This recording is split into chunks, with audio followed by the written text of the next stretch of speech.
Should the US topple Iran's teetering Ayatollah? I'm British Iranian, so as you probably can tell from my accent, I've lived here for like nearly all my life, but I still care deeply about what's going on in Iran. I wanted to say and give my regards. My heart goes out to these brave Iranian people. So many young people are literally going out, risking their lives for democracy, liberty, freedom. I just feel so frustrated, like you say, why this is not being covered. And I get really frustrated when you say the West shouldn't get involved. The West felt a big guilty conscience of not getting involved with what happened with the Nazis. I know this is not on the same scale, but the principle is the same. People are risking their lives for democracy, for human rights, and why should we just watch and not get involved? No, we can get involved. Sarah, my point is that if you want to trust the West to deliver for you on this, absolutely go ahead and be my guest. I wouldn't. I understand your point, and I have my reservations as well. Everything comes at a cost. I completely accept that Donald Trump will care about America. It's America first. It won't be Iran first. But this is 47 years. 47 years of people being killed. 47 years of no hope. This is the most hope we've had for years. And okay, maybe we have to pay a price, but eventually Iranian people are bright. They go to university, they study, they work hard. Okay, maybe there will be a prize. Maybe we'll have to, sell things at a large cost. Maybe the deals won't be great, but it's better than nothing. I mean, what are you going to... By the way, this argument that, America's going to, be involved, it's going to be a cost. It's exactly the same argument that the Iranian government have been using against the people for years. But Sarah... They've been spreading the same thing. Sorry, just bear with me. Sure. What you said about Libya, Syria... All of that is exactly the same psychology that the regime has been using. They've been scaring people. The Iranian public aren't the same as the usual, the ones that you're comparing them to. Well, then don't they have to do this themselves? They are doing this themselves. But I'm going back to my German example. Yeah. What more do you want them to do? They're literally killing. You don't see the sites because remember obviously there's blackouts, of course, because there's no communication, and then obviously because you don't want to upset people, you're not going to see the very upsetting scenes. You're not going to see the hundreds of people being blooded. What more do you want them to do? Would you say the same thing when it was German people being killed? Would you say the same thing about the Jewish people? I cried for the Jewish people the same. We're all humans. Sarah, I understand that point, and I understand it's very emotional. Sorry. No. Look, I completely understand, of course, and you've got connections to the country. I mean, look, I love Iran. I don't have connections directly to it, but it's a beautiful country with Thank you so much for covering it. No, I've been there, and I love the place. Yeah. I mean, it's one of the most amazing places I've ever visited in my life, genuinely. The reservation I have, and it'd be interesting to get your view, the reservation I have is this. One, is Trump actually going to deliver and put his actual missiles where his mouth is? I don't know. Maybe he will. Maybe he actually will because he tends to actually act. So maybe he will in a way that Obama didn't. But even if he does, what comes next, given how deeply embedded and entrenched the IRGC are in the entire nation? It's not just decapitating Ayatollah Ali Khamenei that's going to actually change stuff, is it? I mean, what then comes next? Well, remember, we have Reza Pahlavi. And he's not being endorsed by Trump. He's not being endorsed by Trump. He's being endorsed by thousands of people shouting his name. Not Trump. Well, no, Trump is. It's not. He's actually. Apparently, there's a meeting on Tuesday. Well, he's not. No. Wait. Trump isn't going to endorse him officially because that will be against laws. Okay. So you don't know what's going on behind the scenes. Well, what against what laws? Trump he'll be accused of. Trump is going to be accused of being involved in bringing down. Yeah, but Sarah, he's endorsed Delcy Rodriguez in Venezuela. I mean, Trump doesn't care about stuff like that. I mean, look, I know. But I think it's a different situation. It might. Fair point. I mean, what he's saying is, as far as I understand, let people go back and work it out themselves. But that's a big ask in the interim, right? When you've got a country that could be completely descend into chaos. What's your message, Sarah, to Donald Trump and Benjamin Netanyahu this weekend? I wouldn't want Benjamin Netanyahu Why not? getting involved. Why not? The ends justify the means, Sarah. Wait. Because we already have. There's a There's a massive mobilization. You can definitely call it a revolution from the people. So you don't want a massive thing of Israel being involved, because then you'll have people saying it was the West. Exactly what you're saying. To your point, you want slight movements. So you're saying that the US. You're saying yes to the US, but no to Israel being involved.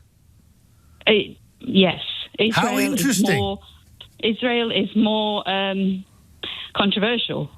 No, I mean, this is very interesting. No, it's a very, very interesting perspective. And thank you for being so open and clear and honest about your position. I mean, if they're hearing this in the White House, maybe they'll be cracking open the non-alcoholic champagne. Sarah, thank you. Appreciated. Imran in Chadwell Heath. Imran, good afternoon. Good afternoon, Ali. Nice to speak to you this morning. Likewise. Oh, this afternoon, I should say. The last two callers you had on is the problem, you see. I follow, international politics and what's going on. I've been watching this Iran situation for the past 25 years, and every time some little protest kicks off, all of these Western exiled Iranians get trotted out, and they say, right, this is it now. This is the moment when the evil mullahs are going to come down. And usually it amounts to zero. It amounts to nothing. And I suspect the same thing will happen here again. And I'm not even remotely bought in by what your previous callers said. The so-called evil mullahs are in full control. And I should also say that I've been following this current situation. A lot of the protests throughout the country are actually pro-regime protests, a lot of the larger ones. So we have to bear that in mind. Pro-regime? What do you mean, pro-regime? What does that mean? Well, people in support. Oh, I see what you mean. Sorry, go ahead. People in support. So in my view, the majority of the protests currently taking place are in support of the government. Yeah, but Imran, you're not saying that some of the footage that we're seeing is just fabricated stuff that's been made up by Grok, are you? Well... Sorry, are they AI bots are available? I don't want to upset Elon Musk. Go on. Yeah. Go on. Yeah. Look, as I say, I've been watching. I've been monitoring the social media. I've been checking the news, and there is a lot of fake news out there. You're not telling me that people being killed and bodies being piled on the floors of hospitals and a media blackout so that the regime can do that is fake news, are you? No, I'm sure people are being killed there. Just as there are people being killed in America for protesting. There are people here in the UK who are being imprisoned for peaceful protesting. So there's atrocities against civilians in nearly every country in the world. Iran is not like some kind of special case. Do you think, Imran, that the Ayatollah and his compatriots should crush this uprising underfoot? I think they already have. And I think that's the reason why Trump is threatening a strike, because really what America wants is it wants to take Iran back before the 1979 revolution. What's wrong with that?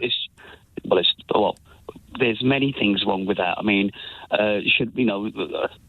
Iran is not Iraq, okay? And the last 12-day war against Israel is a big sort of pointer as to what is going to happen next. Okay. Iran is the regional superpower. It's tried to be, yes. It has tried to be, but Iran... It is the regional superpower. Russia has just delivered a Oreshnik missile capable of carrying a nuclear warhead to Iran. I understand that point, but Imran, the thing is, if it's a regional superpower, it's had its proxies decapitated in Lebanon, the Houthis, and Hamas severely curtailed too. If the Iranian people, obviously, there is a multiplicity of views in Iran, like any other country. But if the majority of the Iranian people feel that they want to see the back of this regime, do you think that the US should help them or not? I think I think, you know what, actually, I think America should strike Iran, because what it will do is it will unite the nation. And the last attack by Israel just before the 12-day war on Iran, what was the result? The result, there was protests just before the 12-day war, and when Israel attacked, it united the country. And that's exactly what's going to happen here. Maybe that's why Israel might not want to attack at the moment. Trump needs a distraction from his problems, and he needs a war. Iran He's got plenty also of needs to distractions distract at the moment. Sorry? He's got plenty of distractions at the moment. I mean, he doesn't need lots of distractions, but he needs a war. He needs a big war so he can sell those lovely shiny weapons to his allies. But it's just not going to happen. I'm sure he is going to strike Iran, but I think this is going to be a big mistake. And I think Iran's going to hit back hard.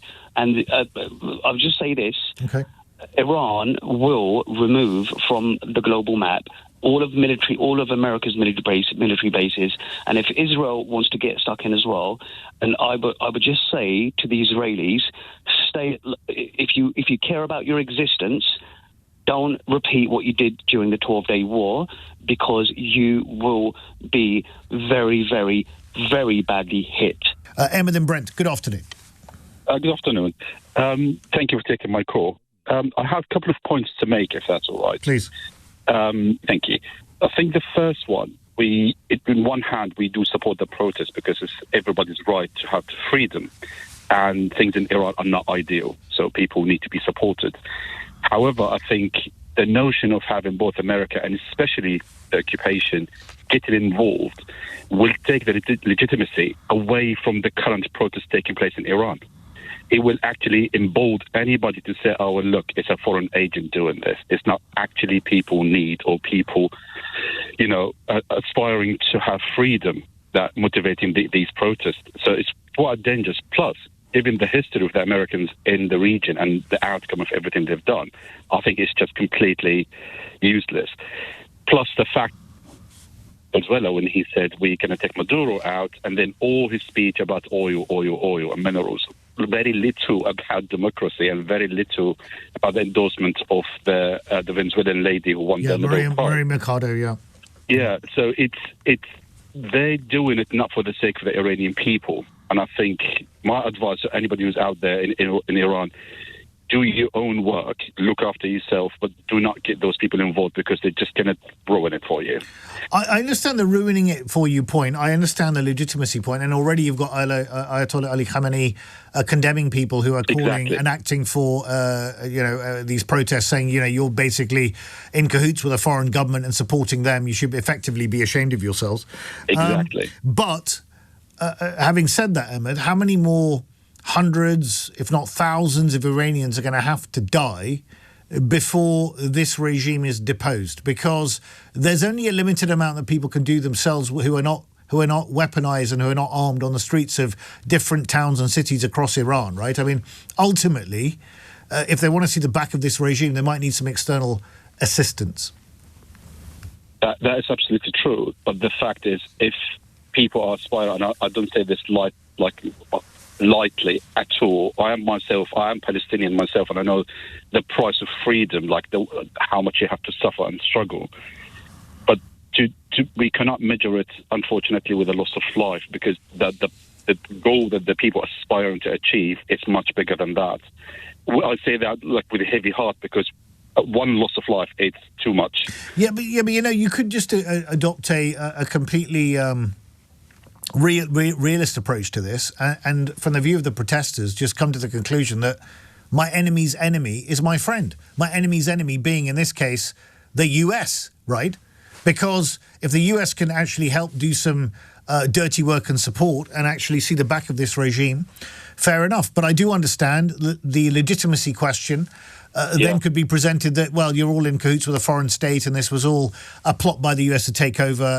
We've seen the example, enemy of my enemy in Iraq, and we've seen the outcome of that. Well, that's a very good point. Don't forget that the Iranians themselves are very, very close and very, very related to the Iraqi people. There's quite a lot of crossover between families and bloodline and tribes. They do talk to each other. They know exactly the suffer, not just the headlines in the news of the outcome of the Iraqi invasion. They know it. I can't. All right, Ahmed, thank you for your... One point. Just briefly, go on. If that's all right, yes. You mentioned earlier about the protest, there's no protest in the street. Yeah. And I have to say, you've mentioned that question before. I have. When you spoke about the illegal action against women in Afghanistan. That's true. Yeah, I do find it a bit odd, don't you? And I called you about that one. I called you that day to talk about it. Yeah. But it's exactly the same answer would be, because the people, like, I'm not out protesting, yet I am talking about it all the time, what's happening in Iran. Okay. The protest is against our involvement as a British government. That's what driven the whole protest. Yeah, but in people, the streets. I do understand that point, but people protest against all sorts of things. I mean, the guy removing the flag outside the Iranian embassy in the UK is going to do diddly squat in terms of the British government's approach to all of this, but sometimes symbolic support is welcome. Ahmed, thank you for your call. Habib, a new caller in Cambridge. Habib, welcome. Good afternoon. Oh, good afternoon, Ali. Well, the answer to the question is no and no, but where do you want me to... Which angle do you want me to answer this from? You answer it whichever angle you want, sir. Okay, first of all, I just want to say that what made me call was the very first caller who said, oh, America and Israel did a brilliant job of attacking Iran. I found it extremely insulting. I grew up in Iran, and nobody would like a foreign power to bomb his country. So there are a number of Iranian dissidents in Europe, which we have attracted over the years because they were, for the variety of reasons. Some of them are not really even a legitimate refugee. Most of them escaped for legal reasons, and they're making these claims. So Europe's atmosphere is filled with these people, these claims, most of which are linked to monarchists and the fascists. If you go to any of these, if you even go to some of the right-wing rallies led by Tommy Robinson, interestingly, you will find the Iranian monarchist flags in there alongside the Israel flag, these are very. Oh yeah, indeed. I mean, you can test what I said. Okay. If you go to any of these rallies by Tommy Robinson, you will also see monarchist flags alongside. Yeah, is that because, Habib? And I haven't checked the flags on the Robinson March, is that because that is seen to be a vote for secularism over an Islamist theocratic government, and Tommy Robinson doesn't like Islamism? Yeah. So secularism is obviously widespread in Iran because there is the younger generation do not really associate themselves with religion as much as the older generation. So vast majority of the government supporters are older people of, say, my generation. I'm in my 50s, and the younger people are and the protesters are mainly below 30s. Okay. So there is a division. I mean, the country is hugely polarized. Okay. But these people are using the situation. So my point is that the monarchists are fascists. They are racist and supremacists. No, let me finish. They believe in Aryan race issue, and most of them absolutely hate guts of anyone else but themselves. All right, Habib, we'll talk about the use of these kind of terms in my third hour, but thank you for expressing your view. I mean, some people would say that the liberal use of the term fascist, racist and Aryan and all the rest of it is not particularly helpful, but we'll be discussing that in the third hour. Thank you for your call. Farah, a new caller in Harrow. Farah, good afternoon. Hi, good afternoon, Ali. Lovely speaking to you.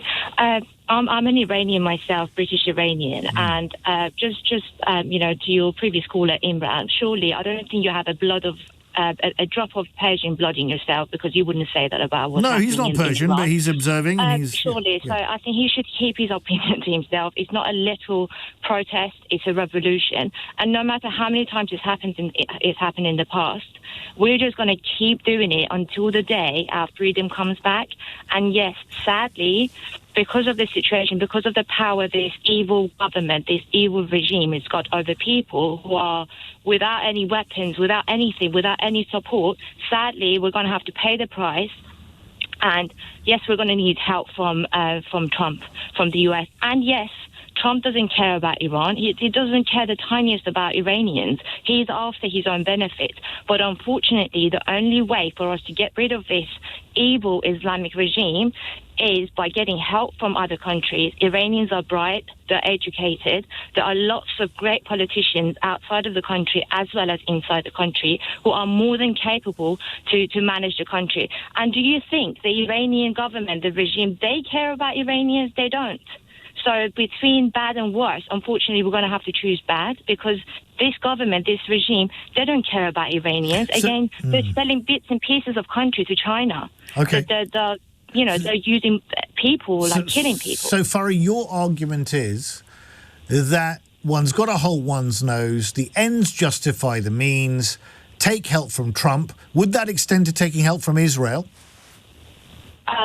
I believe so. I mean, they're working hands in hands, isn't it? They work together. Well, that's a good point. I mean, Right? sometimes it could be said to be a bit of a moot point, but Sarah drew the line earlier of saying yes to the US but no to Israel. No to Israel. How do you feel about it?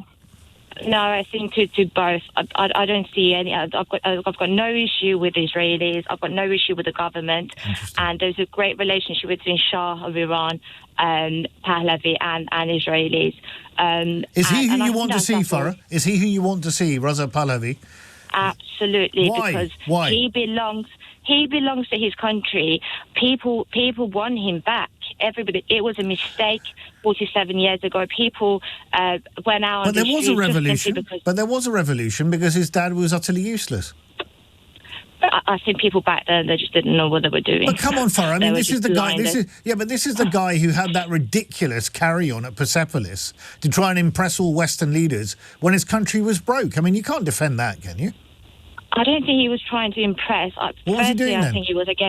I think he was trying to, to show the power of Iranians and create a better relationship between Iran and the Western world to make something out of the Iranians. I think that was his intentions. Regardless of what happened in the past, yes, there were goods and bads in that revolution. Okay. This is a situation about people are hungry. Yeah. Like the inflation rate is so mad. Like people are absolutely hungry. How can they go back to their lives? How can they go back? What are they going to do? There are no jobs. Everything is so expensive. They can't even buy the basics to feed their family. Do you see, just for my last question before I let you go, do you see Raza Pahlavi as an interim kind of monarch that we have in this country, which is sort of without executive power, more of a figurehead, or actually someone who will be exercising the levers of power? No, he will be the interim. He will be the person, just like the monarchy in the UK. Interesting. Because for every revolution, you need a leader.